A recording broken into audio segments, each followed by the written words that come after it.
नमस्कार YouTube family, मी प्रतीक्षा स्वागत करते तुमचं माझ्या परत एका लॉंग व्हिडिओमध्ये. तर आज आपण व्हेज पुलाव बनवणार आहे. तर बघा मी त्याची तयारी इकडे केली. बघा कुकर वगैरे घेतलंय, सगळं जे भाज्या वगैरे लागतात त्या पण याच्यात कट करून घेतल्या. मी सांगतेच तुम्हाला ब्लॉगद्वारे. इथं कांदा सुद्धा कट करून घेतला उभा आडवा, आणि मी तुम्हाला दाखवते मग कसं बनवते. तर ब्लॉग तर खूप सारे शूट केलेले आहे, पण एडिट करायला थोडा टाइम कमी पडत आहे. मी ते पण ब्लॉग तुमच्या समोर घेऊन येणार आहे. पण आज व्हेज पुलावचा ब्लॉग मी तुमच्या समोर घेऊन आली आहे. तर तुम्ही सगळ्यांनी हा ब्लॉग कंटिन्यू करा आणि खूप सारा मला सपोर्ट करा. चला मग. तर बघा इकडं मी हा मसाला तयार करून घेतलाय. हा मी नाही का कांदा, लसण, जिरं थोडं टाकून याच्यामध्ये कोथिंबीर आणि हिरव्या मिरच्या टाकून ही पेस्ट मी करून ठेवत असते 5-6 दिवसाची फ्रीजमध्ये. म्हणजे भाजी करायला पण आपल्याला सोपं जातं, पटकन होते. तर ही पेस्ट मी टाकणार आहे मसाला म्हणून, आणि वेगळा पण टाकणार आहे वरून गरम मसाला वगैरे. याच्यामध्ये मी याचे बिर्याणीचे राईस घेतले. बघा हे असे राईस घेतले. तर 3 जणांसाठी बनवणं आहे, तर त्या हिशोबाने मी घेतले. तुम्हाला जेवढ्यांसाठी बनवणं असेल त्या हिशोबाने तुम्ही घेऊ शकता. त्याच्यानंतर या कट केलेल्या सगळ्या भाज्या आहे, मटार आहे, टोमॅटो आहे, फ्लावर आहे. त्याच्या खाली बघा बटाटा पण कट केलेले, बटाटा वगैरे हे कट केलेलं आहे. सो हे पण आपण याच्यामध्ये ऍड करणार. या सगळ्या भाज्या ज्या तुमच्याकडे अवेलेबल आहेत त्या तुम्ही टाकू शकता. माझ्याकडे एवढ्या अवेलेबल होत्या, मी ह्या टाकल्या. त्याच्यानंतर इथं कांदा सुद्धा कट करून घेतलेला आहे. हा उभा असा सगळा उभा असा कांदा कट केलेला आहे. आणि थोडे शेंगदाणे पण घेतले. मला शेंगदाणे आवडतात म्हणून मी शेंगदाणे सुद्धा घेतले. तर मग मी आता चला चालू करते. इकडं कुकर ठेवलं, आता तेल वगैरे टाकू, आपण चालू करू. तर व्हिडिओ कंटिन्यू करायचा आहे. चला याच्यामध्ये तेल टाकते जेवढं लागते आपल्याला. तर याच्यामध्ये मी अंदाजीच एवढं तेल टाकलंय, एवढं लागणार आहे समजा मसाल्यामध्ये. जास्त काही तेलाचा यूज नाही करत मी, कारण आम्हाला जास्त तेलकट आवडत नाही. त्याच्यामुळं हे तेल गरम झाल्यावर थोडं याच्यामध्ये जिरा आणि मोहरी टाकूया. तेल गरम होतो तुम्हाला इकडचं देवरचा कारनामा दाखवते मी. देवर्ष काय करते, सगळ्यांना असं वाटत असले बघा इकडं पण असं किचन मध्ये पण हे करते, इकडं खेळणे टाकते, आणि बघा इकडं काय राडा केलेला आहे. तुम्हाला असं वाटत असेल प्रतीक्षाने मी व्हिडिओ बनवते, लाईव्ह घेते, तर हिला काही काम वगैरे काही नसतं का. बघा इकडं हॉलमध्ये किती सगळा पसारा काढून ठेवला. सगळे त्याचे टॉईज खेळणे फेकून दिले. इकडं सगळं असं दानाधीन केलं. त्याला असं करू दिलं ना मग आपल्याला काम करू देते, नाहीतर मग आपल्याला काहीच काम करू नाही देते. इकडं पण असं झाकणं वगैरे टाकले तर मागं मागं मागं मागं फिरते. तर मग त्याला असं करू द्या लागते, तेव्हा तो आपल्याला काम करू देते. म्हटलं कर, मी माझं काम करते स्वयंपाक बनवण्याचं, त्याला करू देते. मग इकडं तेल गरम झालंय, त्याच्यामध्ये आपण मोहरी टाकू. मोहरी छानपैकी अशी तडतडली की याच्यामध्ये मग आपण आपला चिरलेला हा कांदा आणि शेंगदाणे ऍड करूया. हे बघा इकडं मोहरी तडतडते, त्याच्यामध्ये आपण हे कांदा आणि हे ऍड करूया. मस्त कांदा थोडासा लालसर झाला ना, ब्राउनिश कलर आला ना, त्याच्यामध्ये नंतर हा मसाला थोडा ऍड करूया. मग अजून छानपैकी अशी टेस्ट लागते.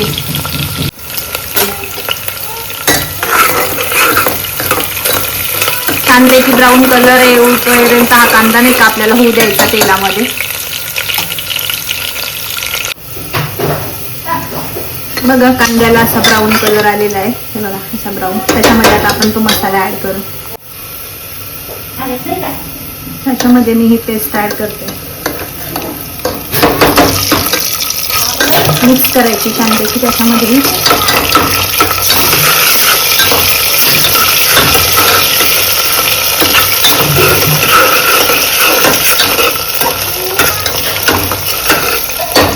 होऊ द्यायची याच्यामध्ये, आणि कमी लो फ्लेमवर गॅस करायचा, जास्त नाही, लो फ्लेमवर होऊ द्यायचं. अजून टेस्ट छान लागते. बघा छानपैकी असं झालंय सगळं मिश्रण. त्याच्यामध्ये आपण आता कट केलेल्या सगळ्या भाज्या टाकूया. मी या वॉश करून घेतल्या बरं का, नाही तर म्हणसान प्रतीक्षाने या भाज्या काही धुतल्या वगैरे नाही का, मी वॉश करून घेतल्या. त्याच्यामध्ये आता ऍड करते. छानपैकी मिक्स करून घेतले सगळं.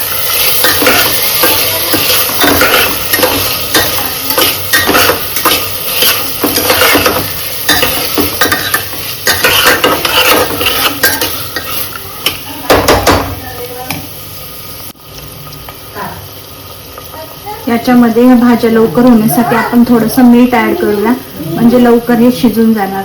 तर थोडं मी मीठ ऍड केलं आणि परत एकदा असं मिक्स करायचं, म्हणजे लवकर या भाज्या शिजतील. हे शिजल्याच्या नंतर पुढची प्रोसिजर करूया.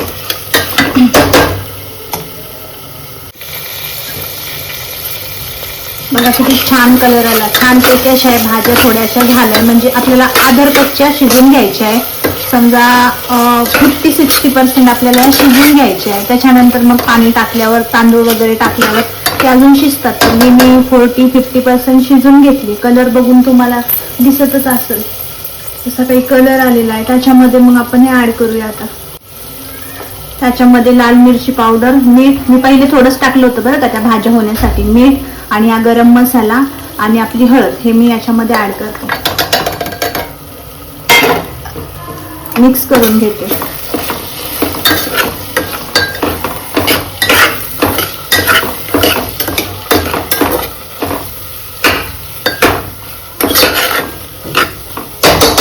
छानपैकी मिक्स करायचं.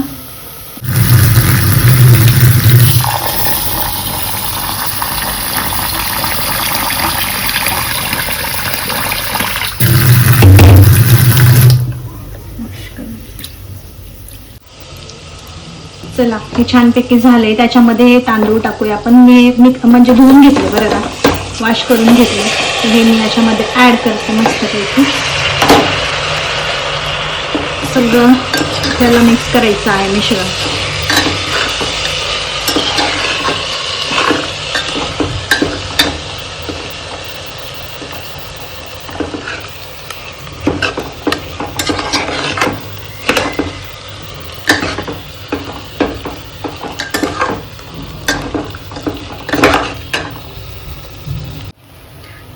तर बघा आपल्याकडं व्हेज पुलाव मसाला नव्हता, मला लक्षच नाही आहे का नाही म्हणून घरात. तर मग हाच होता एव्हरेस्टचा माझ्याकडं मसाला बिर्याणी.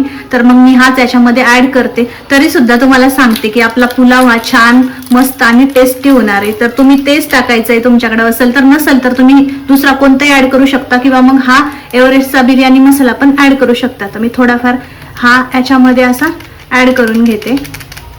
आणि हे पण आपल्याला परत छानपैकी असं मिक्स करायचं आहे. मिक्स केल्याच्या नंतर आपल्याला याच्यामध्ये पाणी टाकायचं.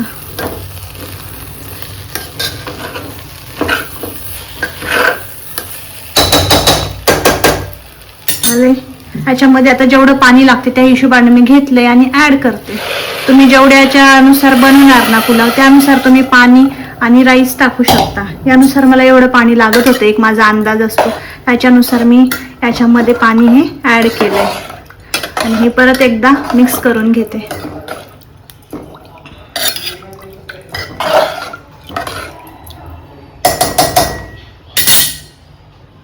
कुकरचं झाकण पण लावून घेते.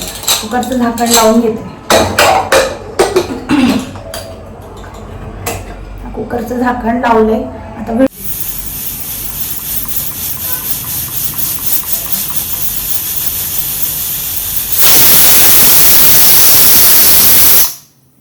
तर गरमागरम आपला व्हेज पुलाव बनून हा रेडी आहे. कलर बघून तुम्हाला कळालंच असेल की व्हेज पुलाव हा खूप सारा टेस्टी झाला होता. त्यानंतर आम्ही जेवून घेतलं आणि खरं सांगते तुम्हाला खूप टेस्टी झाला होता बरं का पुलाव.